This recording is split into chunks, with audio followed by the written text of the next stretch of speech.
Hello friends, ಇವತ್ತಿನ ಸಂಚಿಕೆಯಲ್ಲಿ ಏನಾಯಿತು ಅಂತ ನೋಡ್ಕೊಂಡು ಬರೋಣ ಬನ್ನಿ. ಅಮೂಲ್ಯ ವಾಶ್ರೂಮ್ಗೆ ಹೋಗಿ ಬರ್ತಾಳೆ. ವಲ್ಲಭ ಅಲ್ಲೇ ನಿಂತಿರ್ತಾನೆ. ನೋಡು, ನಾಳೆಯಿಂದ ನೀನು ಕರೆದ ಕಡೆ ಎಲ್ಲ ನಾನು ಬರೋಕ್ಕಾಗಲ್ಲ. ಒಂಥರ ಬೌನ್ಸರ್ ಫೀಲ್ ಬರ್ತಿದೆ ನನಗೆ. ಎಷ್ಟೇ ಟೈಮ್ ಆದರೂ ಒಬ್ಬಳೇ ಬರೋದನ್ನು ಅಭ್ಯಾಸ ಮಾಡ್ಕೋ ಆಯ್ತಾ ಅಂತಾನೆ ವಲ್ಲಭ. ನೋಡ್ತಾ ಇರು, ನಾಳೆಯಿಂದ ಫುಲ್ ಧೈರ್ಯಶಾಲಿ ಥರ ಒಬ್ಬಳೇ ಬರ್ತೀನಿ. ನಿನ್ನ ಹತ್ರ ಗುಡ್ ಗರ್ಲ್ ಅನ್ಸ್ಕೋತೀನಿ ಅಂತಾಳೆ ಅಮೂಲ್ಯ. ಮದುವೆ ಮನೆಯಲ್ಲಿ ನಮ್ಮ ಅಪ್ಪನ ಕೈಯಿಂದ ಗುಡ್ ಗರ್ಲ್ ಅನ್ಸ್ಕೊಳ್ಳೋದನ್ನು ನೋಡಿದ್ದೀನಿ. ಏನು ಗುರಾಯಿಸ್ತಿದ್ಯಾ ನಡಿ ಅಂತಾನೆ ವಲ್ಲಭ. ಆಗ ಅಮೂಲ್ಯ ಹೋಗುವಾಗ ಹಿಂದಿನಿಂದ ವಲ್ಲಭನ ಮೈ ಮೇಲೆ ಬೀಳ್ತಾಳೆ. ಯಪ್ಪ ಎದ್ದೇಳೆ, ಏನೇ ಇದು ಅಂತಾನೆ ವಲ್ಲಭ.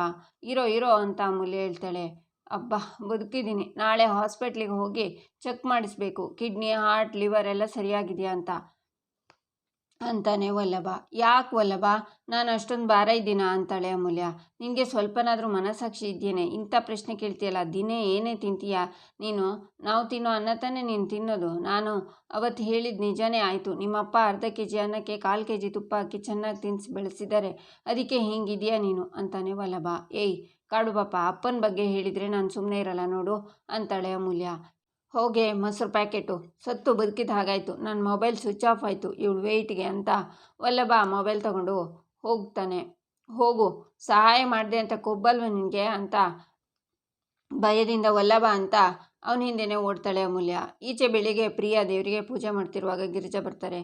ಗುಡ್ ಮಾರ್ನಿಂಗ್ ಅತ್ತೆ ಅಂತಾಳೆ ಪ್ರಿಯಾ. ಏನಮ್ಮ ಇವತ್ತು ಪೂಜೆ ನೀನೇ ಮಾಡಿಬಿಟ್ಟಿದ್ಯಾ? ಅದು ನಮ್ಮನೇಲಿ ದಿನ ನಾನೇ ಪೂಜೆ ಮಾಡ್ತಿದ್ದಿದ್ದು ಅಂತಾರೆ ಗಿರಿಜಾ. ಬೇಡ ಅತ್ತೆ, ಇವಾಗ ನಾನು ಬಂದಿದ್ದೀನಲ್ವಾ, ಇನ್ಮೇಲೆ ದಿನ ದೇವ್ರ ಪೂಜೆ ನಾನೇ ಮಾಡ್ತೀನಿ ಅಂತಾಳೆ ಪ್ರಿಯಾ. ಸರಿಯಮ್ಮ, ನೀನು ಪೂಜೆ ಮುಗಿಸು, ನಾನು ಅಡುಗೆ ಮನೆಗೆ ಹೋಗಿ ತಿಂಡಿ ಕಾಫಿ ನೋಡ್ತೀನಿ ಅಂತಾರೆ ಗಿರಿಜಾ. ಅತ್ತೆ, ಇನ್ಮೇಲೆ ಅಡುಗೆ ಎಲ್ಲ ನಾನೇ ಮಾಡ್ತೀನಿ. ಅಡುಗೆ ಮನೆಗೆ ನೀವು ಹೋಗೋ ಹಾಗಿಲ್ಲ, ಅಡುಗೆ ಮನೆ ಇನ್ಮೇಲೆ ನನ್ನ ಏರಿಯಾ, ಎಲ್ಲ ಅಡುಗೆ ನಾನೇ ಮಾಡ್ತೀನಿ ಅಂತಾಳೆ ಪ್ರಿಯಾ. ಅಲ್ಲ ಪ್ರಿಯಾ ಅಂತ ಗಿರಿಜಾ ಹೇಳುವಾಗ, ಅತ್ತೆ ಇವಾಗ ನಿಮಗೆ ಕಾಫಿ ತಾನೇ ಬೇಕು, ನಾನೇ ಮಾಡ್ಕೊಂಡು ಬರ್ತೀನಿ ರೀ ಅಂತ ಪ್ರಿಯಾ ಹೋಗ್ತಾಳೆ. ಏನು ದೇವ್ರೆ ಇದು, ಏನು ಇವಳು ಹೀಗೆ ಮಾತಾಡ್ಬಿಟ್ಟು ಹೋಗ್ತಿದ್ದಾಳೆ? ಅಲ್ಲ, 30 ವರ್ಷಗಳಿಂದ ನಾನು ಈ ಮನೇಲಿ ಅಡುಗೆ ಮಾಡ್ತಿದ್ದೀನಿ, ನನಗೆ ದೇವ್ರ ಮನೆ ಹೇಗೋ ಅಡುಗೆ ಮನೆಯೂ ಹಾಗೆ ಅಂತ ಅಡುಗೆ ಮನೆಗೆ ಬರಬೇಡ ಅಂತ ಹೇಳ್ತಿದ್ದಾಳೆ. ಅಲ್ಲಿರೋ ಒಂದೊಂದು ಡಬ್ಬಿಗೂ ನಾನು ಯಾರು ಅಂತ ಗೊತ್ತಿದೆ, ನನ್ನ ಕಷ್ಟ ಸುಖ ನೋವು ನಲಿವು ಎಲ್ಲ ಅಡುಗೆ ಮನೆಗೆ ಗೊತ್ತಿದೆ ಅಂತ ನನ್ನ ಅಡುಗೆ ಮನೆಗೆ ನನ್ನನ್ನೇ ಬರಬೇಡ ಅಂತಿದ್ದಾಳೆ ಅವಳು. ಇದು ನ್ಯಾಯನಾ?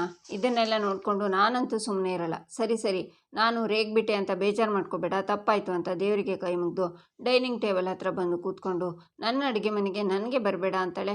ನಾನು ಏನು ಬೇಕಿದ್ರೂ ಬಿಟ್ಕೊಡ್ತೀನಿ, ಆದರೆ ಅಡುಗೆ ಮನೆ ಮಾತ್ರ ಬಿಟ್ಕೊಡಲ್ಲ. ಬರಲಿ ನಮ್ಮ ಯಜಮಾನ್ರು, ನಾನು ಹೇಳ್ತೀನಿ ಅಂತಾರೆ ಗಿರಿಜಾ. ಆಗ ಮೀನಾ ಬಂದು, ಅತ್ತೆ ಎಲ್ಲೋ ಸೀದ್ ಹೋಗಿರೋ ಸ್ಮೆಲ್ ಬರ್ತಿದೆ. ಓ ಈಗ ಗೊತ್ತಾಯಿತು, ಅದು ನಿಮ್ಮ ಹತ್ರನೇ ಅಂತ. ಯಾಕತ್ತೆ ಬೆಳಿಗ್ಗೆನೆ ಮೂಡ್ ಆಫ್ ಮಾಡ್ಕೊಂಡು ಕೂತಿದ್ದೀರಾ ಅಂತಾಳೆ. ನೋಡೆ ಮೀನಾ, ಪ್ರಿಯಂಗೆ ಎಷ್ಟು ಕೊಬ್ಬು ಅಂತ. ನಮ್ಮ ಯಜಮಾನ್ರು ಈ ಮನೆ ಕಟ್ಸುವಾಗ ಅವರು ಈ ಮನೆ ಅಡುಗೆ ಮನೆ ವಿಚಾರಕ್ಕೆ ಬಂದಿರಲಿಲ್ಲ ಗೊತ್ತಾ, ಎಲ್ಲ ನನಗೆ ವಹಿಸಿದ್ರು. ನಾನೇ ಖುದ್ದಾಗಿ ಯೋಚನೆ ಮಾಡಿ ಅಡುಗೆ ಮನೆ ಎಲ್ಲಿ ಬರಬೇಕು, ಅಡುಗೆ ಮನೆ ಹೇಗಿರಬೇಕು, ಅದರ ಕಟ್ಟೆ ಎಲ್ಲಿರಬೇಕು, ಲೋಟ ಎಲ್ಲಿರಬೇಕು, ಇದನ್ನೆಲ್ಲ ನಾನೇ ಯೋಚನೆ ಮಾಡ್ತಿದ್ದಿದ್ದು ಗೊತ್ತಾ. ದೇಹ ದಣಿದ್ರೆ ಹೋಗಿ ಮಲ್ಕೋತೀವಿ, ಆದರೆ ನನ್ನ ಮನಸ್ಸು ದಣಿದಾಗೆಲ್ಲ ನಾನು ಅಡುಗೆ ಮನೆಗೆ ಬಂದು ಕೆಲಸ ಮಾಡ್ತಿದ್ದೆ, ಆಗಲೇ ನನಗೆ ಸಮಾಧಾನ ಸಿಗ್ತಾ ಇದ್ದಿದ್ದು. ಅಂಥ ಜಾಗಕ್ಕೆ ನನ್ನನ್ನೇ ಬರಬೇಡ ಅಂತಾಳಲ್ಲೇ ಅವಳು. ಹೇಗೆ ಸಾಧ್ಯ ಅದು? ನನ್ನ ಜಾಗ ಮೀನದು, ಅದನ್ನು ನಾನು ಹೇಗೆ ಬಿಟ್ಕೊಡ್ಲಿ? ಅತಿ ಆಯಿತು ಕಣೆ ಇವಳದ್ದು. ಎಲ್ಲ ಕೆಲಸ ನಾನೇ ಮಾಡಬೇಕು ಅಂದರೆ ಹೇಗೆ? ಇರು, ನಮ್ಮೆಲ್ಲರದ್ದು ಮನೆ ಅಲ್ವಾ, ನಮ್ಮ ಕೆಲಸ ನಾವು ತಾನೇ ಮಾಡಬೇಕು. ಆಗ್ತಾ ಇಲ್ಲ ಮೀನಾ, ನನಗೆ ಕಿರಿಕಿರಿ ಆಗ್ತಿದೆ. ಅಂಥ ಜಾಗಕ್ಕೆ ನನ್ನನ್ನೇ ಬರಬೇಡ ಅಂತಾಳಲ್ಲೇ ಇವಳು. ಹೇಗೆ ಸಾಧ್ಯ ಅದು? ನನ್ನ ಜಾಗ ಮೀನದು, ಅದನ್ನು ನಾನು ಹೇಗೆ ಬಿಟ್ಕೊಡ್ಲಿ? ಆಗ್ತಾ ಇಲ್ಲ ಮೀನಾ, ನನಗೆ ಕಿರಿಕಿರಿ ಆಗ್ತಿದೆ ಕಣೆ ಅಂತಾರೆ ಗಿರಿಜಾ. ಆಗ ಪ್ರಿಯಾ ಕಾಫಿ ಕೊಡ್ತಾ, ಅತ್ತೆ ಕಾಫಿ ರೆಡಿ ಅಂತ ಮೀನಾ ನೋಡಿ, ಮೀನಾ ಅವರೇ ಇವಾಗ ಬಂದ್ರಾ? 2 ನಿಮಿಷ ಮುಂಚೆ ಬಂದಿದ್ದರೆ ನಿಮಗೆ ಸೇರಿಸಿ ಕಾಫಿ ಮಾಡ್ಕೊಂಡು ಬರ್ತಿದ್ದೆ, ಇರಿ ಹೀಗೆ ಹೋಗಿ ಹಾಗೆ ಕಾಫಿ ಮಾಡ್ಕೊಂಡು ಬರ್ತೀನಿ ಅಂತಾಳೆ ಪ್ರಿಯಾ. ಪ್ರಿಯಾ ಅವರೇ ಆಮೇಲೆ ನಾನೇ ಮಾಡ್ಕೊಂಡು ಕುಡಿತೀನಿ ಅಂತಾಳೆ ಮೀನಾ. ಇಲ್ಲ, ನೀವು ಯಾರೂ ಅಡುಗೆ ಮನೆಗೆ ಕಾಲಿಡೋ ಹಾಗಿಲ್ಲ, ನಾನೇ ಎಲ್ರಿಗೂ ಕಾಫಿ ಮಾಡ್ಕೊಂಡು ಬರ್ತೀನಿ ಅಂತ ಪ್ರಿಯಾ ಹೋಗ್ತಾಳೆ. ನೋಡ್ದ ಅಡುಗೆ ಮನೆನ ಇವಳಿಗೆ ಬರ್ಕೊಟ್ಟಿದ್ದೀವ ನಾವು, ಅಡುಗೆ ಮನೆಯೊಳಗೆ ಕಾಲಿಡಬಾರ್ದು ಅಂತಾಳೆ. ನಿನಗೆ ಹೇಳಿದರೆ ಅದೊಂಥರ ಲೆಕ್ಕ, ಆದರೆ ನನಗೆ ಹೇಳ್ತಿದ್ದಾಳೆ ಅಂತಾರೆ ಗಿರಿಜಾ. ಅಂದರೆ ಅತ್ತೆ, ಅಡುಗೆ ಮನೆಗೂ ನನಗೂ ಸಂಬಂಧನೇ ಇಲ್ವಾ? ಹೋಗಲಿ ಬಿಡಿ, ಇದಕ್ಕೆ ನಾನು ನಿನ್ನೆ ಹೇಳಿದ್ದು, ಯಾಕೋ ನಿಮ್ಮ ಸೊಸೆ ಓವರಾಗಿ ಆಡ್ತಿದ್ದಾರೆ ಅಂತ. ಏನು ಮಾಡೋಕ್ಕಾಗುತ್ತೆ, ಹೋಗಲಿ ಬಿಡಿ ಅಂತಾಳೆ ಮೀನಾ.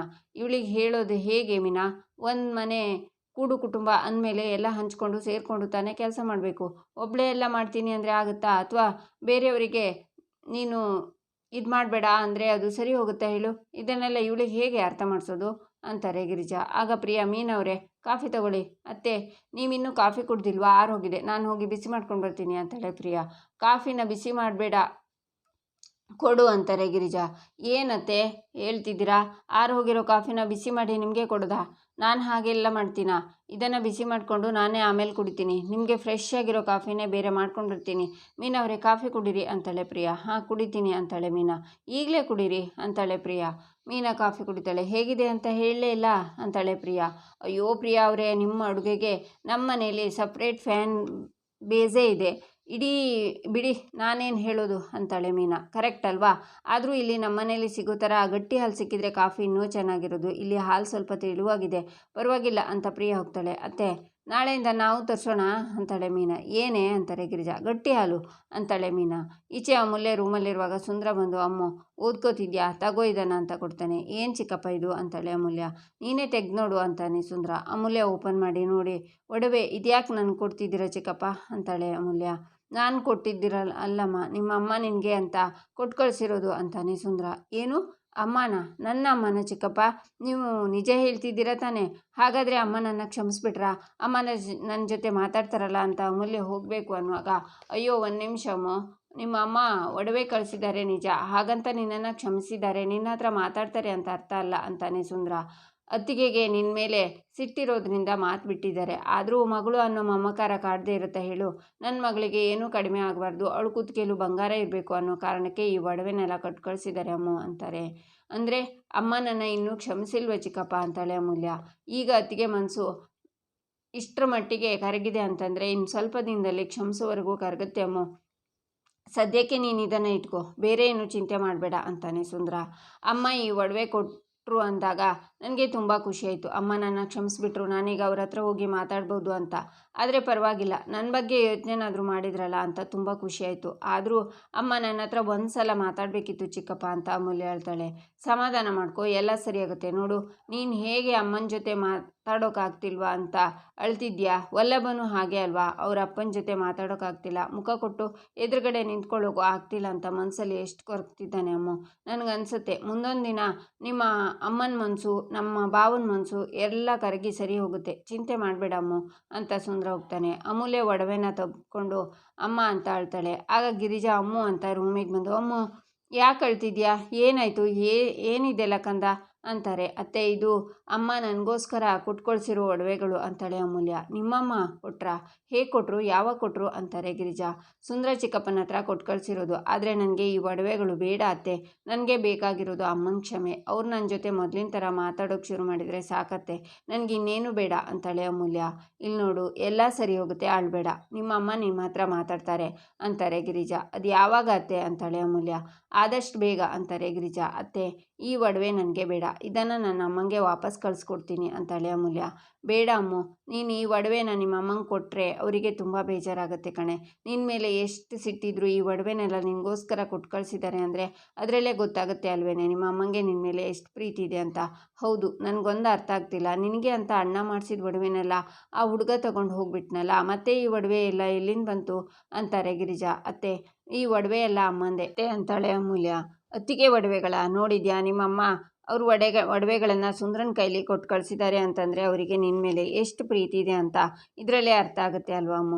ಇಲ್ಲಿ ನೋಡು, ನೀನು ಈ ಒಡವೆನೆಲ್ಲ ಹಾಕೋಕಂದ, ಆಗ ನಿಮ್ಮಮ್ಮನಷ್ಟು ಖುಷಿ ಪಡೋರು ಈ ಪ್ರಪಂಚದಲ್ಲೇ ಯಾರೂ ಇರಲ್ಲ ಕಣೆ, ನನ್ನ ಮಾತು ನಂಬು ಅಂತಾರೆ ಗಿರಿಜಾ. ಅತ್ತೆ, ಅಮ್ಮ ನನ್ನ ಹತ್ರ ಮತ್ತೆ ಮಾತಾಡ್ತಾರೆ ಅಲ್ವಾ ಅಂತಾಳೆ ಅಮೂಲ್ಯ. ಹೌದು ಅಮ್ಮ, ನಿಮ್ಮ ಅಮ್ಮ ನಿನ್ನ ಹತ್ರ ಮಾತಾಡ್ತಾರೆ. ಚಿಕ್ಕ ಮಗು ಹತ್ರ ಯಾರು ಎಷ್ಟೊತ್ತು ಕೋಪ ತೋರ್ಸೋಕ್ಕಾಗತ್ತೆ ಹೇಳು, ನೀನೊಂದು ಪುಟ್ಟ ಕಂದ ಇದ್ದ ಹಾಗೆ ಕಣೆ, ನಿಮ್ಮ ಅಮ್ಮ ನಿನ್ನ ಹತ್ರ ಮಾತಾಡೇ ಆಡ್ತಾರೆ, ನೋಡ್ತಿರು. ಆದರೆ ಅಮ್ಮ, ಈ ಒಡವೆನೆಲ್ಲ ನಿನ್ನ ಹತ್ರ ಜೋಪಾನವಾಗಿಟ್ಕೊ, ನಮ್ಮ ಮನೇಲಿ ನಮ್ಮ ಯಜಮಾನ್ರಿಗೆ ಗೊತ್ತಾದರೆ, ನಿಮ್ಮ ಮನೇಲಿ ನಿಮ್ಮ ಅಪ್ಪಂಗೆ ಗೊತ್ತಾದರೆ ದೊಡ್ಡ ವಿಷಯ ಆಗುತ್ತೆ, ಈ ಮಾತನ್ನು ನೆನಪಲ್ಲಿ ಇಟ್ಕೊ ಅಂತಾರೆ ಗಿರಿಜಾ.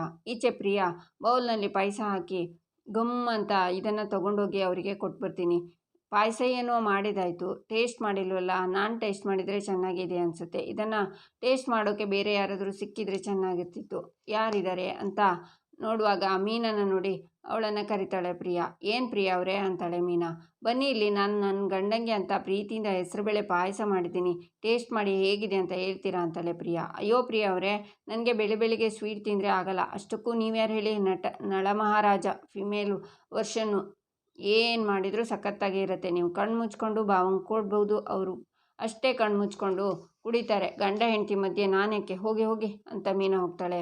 ಆಗ ಅಮೂಲ್ಯ ಬರ್ತಾಳೆ. ಅಮ್ಮು, ಬಾಯಿಲಿ ಅಂತಾಳೆ ಪ್ರಿಯಾ. ಅಮೂಲ್ಯ ಇದನ್ನು ಟೇಸ್ಟ್ ಮಾಡಿ ಹೇಗಿದೆ ಅಂತ ಹೇಳ್ತೀಯಾ ಅಂತಾಳೆ ಪ್ರಿಯಾ. ಬೇಡ ಅಕ್ಕ ಅಂತಾಳೆ ಅಮೂಲ್ಯ. ಎಲ್ಲರೂ ಬೇಡ ಅಂದರೆ ಹೇಗೆ? ನನಗೆ ಅದೆಲ್ಲ ಗೊತ್ತಿಲ್ಲ, ನೀನು ನಿಮಗೆ ಇದನ್ನು ತಿಂದು ಹೇಗಿದೆ ಅಂತ ಹೇಳಲೇಬೇಕು ಅಂತಾಳೆ ಪ್ರಿಯಾ. ಏನಿದು ಅಂತಾಳೆ ಅಮೂಲ್ಯ. ಹೆಸರುಬೇಳೆ ಪಾಯಸ ಅಂತಾಳೆ ಪ್ರಿಯಾ. ಬೇಡ ಅಕ್ಕ, ನನಗೆ ಹೆಸರುಬೇಳೆಯಿಂದ ಅಲರ್ಜಿ ಇದೆ, ತಿಂದರೆ ವಾಮಿಟ್ ಆಗುತ್ತೆ ಅಂತಾಳೆ ಅಮೂಲ್ಯ. 1 ಸ್ಪೂನ್ ತಿಂದರೆ ಏನೂ ಆಗಲ್ಲ, ತಿನ್ನು ಅಂತ ಪ್ರಿಯಾ ಬಲವಂತದಿಂದ ಬಾಯಿಗೆ ಹಾಕೋಕೆ ಹೋಗ್ತಾಳೆ. ಬೇಡ ಅಕ್ಕ ಅಂತ ಅಮೂಲ್ಯ ಬೌಲ್ನ ತಳ್ತಾಳೆ. ಅದು ಕೆಳಗಡೆ ಬೀಳುತ್ತೆ. ಆಗ ನಂದನ್ ಬಂದು ಏನಾಯಿತು, ಏನು ನಡೀತಿದೆ ಇಲ್ಲಿ ಅಂತಾರೆ. ಏನಿಲ್ಲ ಮಾವ, ನಾನು ಮಾತಾಡ್ತೀನಿ. ಅಮ್ಮು ಬೇಡ ಅಂದರೆ ಬೇಡ ಅಂತ ಹೇಳ್ಬೋದಿತ್ತಲ್ವಾ? ನಾನು ಎಷ್ಟು ಪ್ರೀತಿಯಿಂದ ನಿನಗೆ ತಿನ್ಸೋಕೆ ಬಂದೆ, ಯಾಕೆ ಈ ಥರ ಮಾಡಿದೆ? ತಿನ್ನೋ ಪದಾರ್ಥ ಅದು, ಹಾಗೆಲ್ಲ ವೇಸ್ಟ್ ಮಾಡಬಾರ್ದು ಅಂತಾಳೆ ಪ್ರಿಯಾ. ಇಲ್ಲ, ಇದು ನಾನಲ್ಲ ಮಾವ ಚೆಲ್ಲಿದ್ದು, ನಾನು ಬೇಡ ಅಂತ ಆವಾಗಲೇ ಹೇಳಿದೆ ಅಂತಾಳೆ ಅಮೂಲ್ಯ. ನೀನು ಬೇಡ ಅಂದರೆ ನಾನು ಯಾಕೆ ಒತ್ತಾಯ ಮಾಡಲಿ ಅಮ್ಮು, ನಾನು ಯಾಕೆ ತಿನ್ಸೋಕೆ ಬರಲಿ ಅಂತಾಳೆ ಪ್ರಿಯಾ.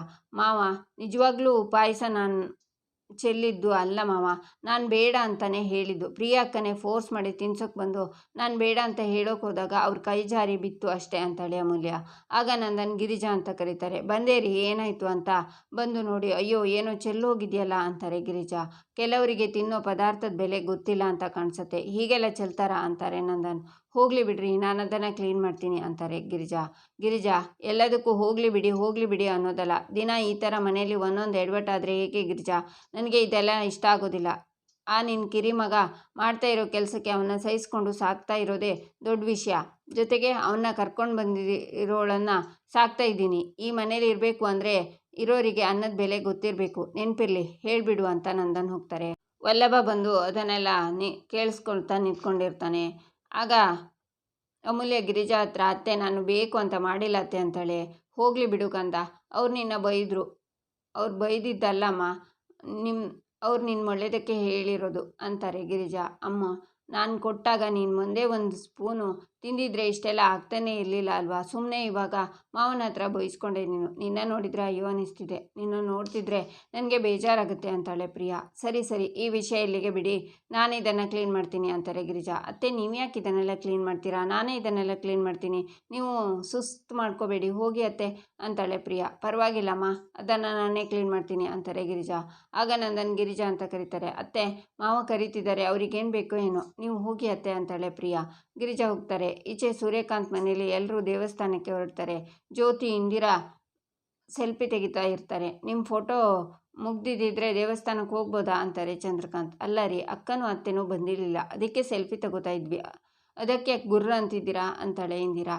ಶ್ರೀಕಂಠು, ನೀನು ಯಾಕೆ ಹೀಗೆ ಕೂತಿದ್ದೀಯಾ? ನಡಿ ದೇವಸ್ಥಾನಕ್ಕೆ ಅಂತಾರೆ ಚಂದ್ರಕಾಂತ್. ಇಲ್ಲಪ್ಪ, ನನಗೇಕೋ ಮನಸ್ಸು ಸರಿಯಿಲ್ಲ, ನೀವು ಹೋಗಿ ಬನ್ನಿ, ನಾನು ಇಲ್ಲೇ ಇರ್ತೀನಿ ಅಂತಾನೆ ಶ್ರೀಕಂಠ. ದೇವಸ್ಥಾನಕ್ಕೆ ಹೋಗ್ತಾ ಇರೋದೇ ನಿನಗೋಸ್ಕರಪ್ಪ, ನಿನ್ನ ಹೆಸರಲ್ಲಿ ಪೂಜೆ ಮಾಡಿಸೋದಿದೆ, ನೀನೇ ಬರಲ್ಲ ಅಂದರೆ ಹೇಗಪ್ಪ? ಬಾ ಹೋಗೋಣ ಅಂತಾರೆ ಕಲಾವತಿ. ದೊಡ್ಡಮ್ಮ ಪ್ಲೀಸ್, ಈ ವಿಷಯದಲ್ಲಿ ನನಗೆ ಫೋರ್ಸ್ ಮಾಡಬೇಡಿ, ನೀವು ಹೋಗಿ ಬನ್ನಿ ಅಂತ ಹೇಳಿದ್ನಲ್ಲ ಅಂತಾನೆ ಕಂಠಿ. ಅವ್ನು ಬರಲ್ಲ ಅಂದಮೇಲೆ ಯಾಕೆ ಫೋರ್ಸ್ ಮಾಡ್ತೀರಾ? ಅವನ ಹೆಸರಲ್ಲಿ ಪೂಜೆ ಮಾಡಿದ್ರಾಯ್ತು, ಬನ್ನಿ ಅಂತಾರೆ ಸೂರ್ಯಕಾಂತ್. ನಂತರ ಕಲಾವತಿನೇ ನೋಡಿ, ಏನಿದು ಕಲಾ, ದೇವಸ್ಥಾನಕ್ಕೆ ಹೋಗ್ತಿದ್ಯಾ? ನೀನು ನೋಡಿದರೆ ಒಂದು ಒಡವೆ ಹಾಕಿಲ್ವಲ್ಲ ಅಂತಾರೆ ಸೂರ್ಯಕಾಂತ್. ದೇವಸ್ಥಾನಕ್ಕೆ ಪೂಜೆಗೆ ಹೋಗ್ತಿದ್ದೀವಿ, 1 ನೆಕ್ಲೆಸ್ ಆದರೂ ಹಾಕಬೇಕಲ್ವಾ? ನಿನ್ನ ಹತ್ರ ನೆಕ್ಲೆಸ್ ಇಲ್ವಾ? ನಂದು ಯಾವುದಾದ್ರೂ ಕೊಡ್ಲಾ ಅಂತಾಳೆ ಇಂದಿರಾ. ಇದೆ, ಒಡವೆ ಇದೆ, ಅದನ್ನು ಲಾಕರಲ್ಲಿ ಇಟ್ಟಿದ್ದೀನಿ ಅಂತಾರೆ ಕಲಾವತಿ. ಕಲಾ, ಒಡವೆ ಮಾಡಿಸ್ಕೊಡೋದು ಲಾಕರಲ್ಲಿ ಇಡೋಕ್ಕಲ್ಲ, ಸಮಯ ಬಂದಾಗ ಹಾಕೋಬೇಕು ಅಂತ. ಅಷ್ಟೊಂದು ಒಡವೆ ಇದೆ, ಈ ಥರ ಬರೀ ಕುತ್ತಿಗೆಲಿ ಬಂದರೆ ಜನ ನನ್ನ ಬಗ್ಗೆ ಏನು ಅಂದ್ಕೊಳ್ಳಲ್ಲ ಅಂತಾರೆ ಸೂರ್ಯಕಾಂತ್. ಅತ್ತಿಗೆ ಅಣ್ಣ ಹೇಳ್ತಿದ್ದಾನಲ್ಲ, ಹಾಕ್ಕೊಂಡು ಬನ್ನಿ ಹೋಗಿ ಅಂತಾನೆ ಚಂದ್ರಕಾಂತ್.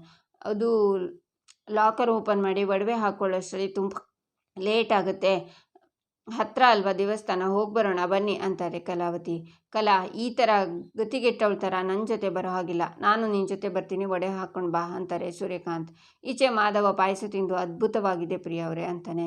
ಹೌದಾ, ಥ್ಯಾಂಕ್ಸ್ ಅಂತಾಳೆ ಪ್ರಿಯಾ. ಏನು ಗೊತ್ತಾ ಪ್ರಿಯಾ, ನೀನು ಸೂಪರ್, ನೀನು ಮಾಡೋ ಅಡಿಗೆ ಸೂಪರ್, ನಿನ್ನ ಗುಣನೂ ಸೂಪರ್. ಒಂದು ಮನೆಗೆ ಪರ್ಫೆಕ್ಟ್ ಸೊಸೆ ಆಗೋದಕ್ಕೆ ಏನೇನು ಗುಣಗಳು ಬೇಕು ಅದೆಲ್ಲ ನಿಮ್ಮಮ್ಮ ನಿನಗೆ ಚೆನ್ನಾಗಿ ಕಲಿಸ್ಕೊಟ್ಟಿದ್ದಾರೆ, ತಗೋ ನೀನು ಕುಡಿ ಅಂತ ಮಾಧವ ಪ್ರಿಯಾಗೂ ತಿನ್ನಿಸ್ತಾನೆ. ರೀ, ನಾನು ನಿಮ್ಮ ಹತ್ರ ಏನೋ ಕೇಳಬೇಕು, ನೀವು ನನ್ನ ತಪ್ಪು ತಿಳ್ಕೊಬಾರ್ದು ಅಂತಾಳೆ ಪ್ರಿಯಾ. ಛೇ ಇಲ್ಲಪ್ಪ ಅಂತಾನೆ ಮಾಧವ.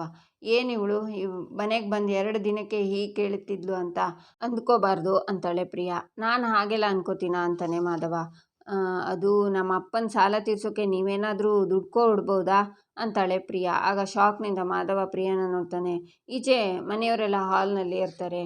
ಆಗ ಮೀನಾ, ಮಾವ ನಾನು ಟ್ರೈನಿಂಗಿಗೆ ಹೋಗಿ ಬರ್ಬೋದಾ ಅಂತಾಳೆ. ನೀನು ಒಬ್ಬಳೇ ಹೋಗ್ತಿದ್ಯಾ ಅಂತಾರೆ ನಂದನ್. ಅಪ್ಪ ಅದು ಅಂತ ಕೇಶವ ಹೇಳುವಾಗ ವಲ್ಲಭ ಬಂದು ತಗೊಳ್ಳಿ ಅಪ್ಪ ದುಡ್ಡು ಅಂತ ಕೊಡ್ತಾನೆ. ಗಿರಿಜಾ ಈ ದುಡ್ಡನ್ನು ಯಾಕೆ ಕೊಡ್ತಿದ್ದಾನೆ ಅಂತ ಕೇಳು ಅಂತಾರೆ ನಂದನ್. ಇನ್ನು ಮುಂದೆ ನಾನು ಪ್ರತಿ ತಿಂಗಳು ಹೀಗೆ 6,000 ಕೊಡ್ತಾ ಹೋಗ್ತೀನಪ್ಪ. ಇದು ನನ್ನ ಹೆಂಡತಿ ಮತ್ತು ನಂದು ಈ ಮನೇಲಿ ಆಗೋ ಖರ್ಚಿನ ದುಡ್ಡು ಅಂತಾನೆ ವಲ್ಲಭ. ಇಲ್ಲಿಗೆ ಈ ಸಂಚಿಕೆ ಮುಕ್ತಾಯವಾಗುತ್ತೆ. ಮುಂದಿನ ಸಂಚಿಕೆಗಾಗಿ ನಮ್ಮ ಚಾನಲನ್ನು ನೋಡಿ, ಸಬ್ಸ್ಕ್ರೈಬ್ ಮಾಡಿ, ಲೈಕ್ ಮಾಡಿ, ಸಪೋರ್ಟ್ ಮಾಡೋದನ್ನು ಮರಿಬೇಡಿ.